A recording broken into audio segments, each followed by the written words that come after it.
ऐसी बात बताने जा रहा हूं जिससे आपको आनंद भी आएगा और गर्व भी होगा। भारत में लेपर्ड्स यानी तेंदुओं की संख्या में 2014 से 2018 के बीच 60% से अधिक की बढ़ोतरी हुई है। 2014 में देश में लेपर्ड्स की संख्या लगभग 7,900 थी। वहीं 2019 में इनकी संख्या बढ़कर 12,852 हो गई। ये वही लेपर्ड्स हैं जिनके बारे में जिम कॉर्बेट ने कहा था, जिन लोगों ने लेपर्ड्स को प्रकृति में स्वच्छंद रूप से घूमते नहीं देखा, वो उसकी खूबसूरती की कल्पना ही नहीं कर सकते।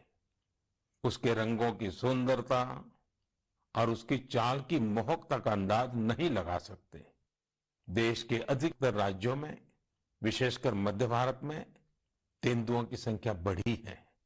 तेंदुए की सबसे अधिक आबादी वाले राज्यों में मध्य प्रदेश, कर्नाटका और महाराष्ट्र सबसे ऊपर है।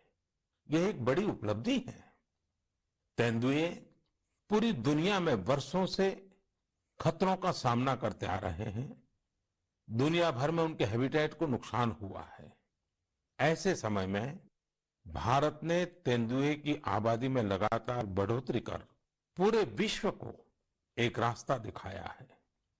आपको इन बातों की भी जानकारी होगी कि पिछले कुछ सालों में भारत में शेरों की आबादी बढ़ी है, बाघों की संख्या में भी वृद्धि हुई है, साथ ही भारतीय वन हुआ है।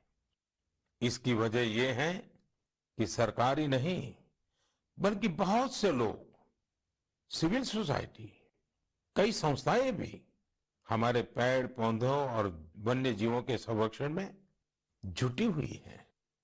वे सब बधाई के पात्र हैं। साथियों, मैंने तमिलनाडु के कोयम्बटूर में एक हृदयस्पर्शी प्रयास के बारे में पढ़ा। आपने भी सोशल मीडिया पर इसके विजुअल्स देखे होंगे।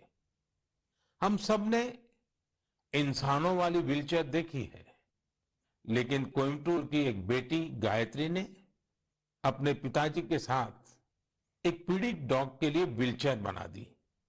यह संवेदनशीलता प्रेरणा देने वाली है और यह तभी हो सकता है जब व्यक्ति हर जीव के प्रति दया और करुणा से भरा हुआ हो। दिल्ली एनसीआर और देश के दूसरों शहरों में ठिठुरती ठंड के बीच बेघर पशुओं की देखभाल के लिए कई लोग बहुत कुछ कर रहे हैं। वे उन पशुओं के खाने पीने और उनके लिए स्वेटर और बिस्तर तक का इंतजाम करते हैं। कुछ लोग तो ऐसे हैं जो रोजाना सैकड़ों की संख्या में ऐसे पशुओं के लिए भोजन का इंतजाम करते हैं। ऐसे प्रयास की सराहना होनी चाहिए। कुछ इसी प्रकार के नेक प्रयास उत्तर प्रदेश के कौशाम्बी में भी किए जा रहे हैं। वहां जेल में बंद कैदी गायों को ठंड से बचाने के लिए पुराने और फटे कंबलों से कवर बना रहे हैं। इन कंबलों को कौशाम्बी समेत दूसरे जिलों की जेलों से एकत्र किया जाता है और फिर उन्हें सिलकर गौशाला भेज दिया जाता है। कौशाम्बी जेल के कैदी हर सप्ताह अनेकों कवर तैयार कर रहे हैं। आइए दूसरों की देखभाल के लिए सेवा भाव से भरे इस प्रकार के प्रयासों को प्रोत्साहित करें। यह वास्तव में एक ऐसा सत्कार्य है जो समाज की संवेदनाओं को सशक्त करता है। मेरे प्यारे देशवासियों, अब जो पत्र मेरे सामने है उसमें दो बड़े फोटो है। ये फोटो एक मंदिर के हैं और बिफोर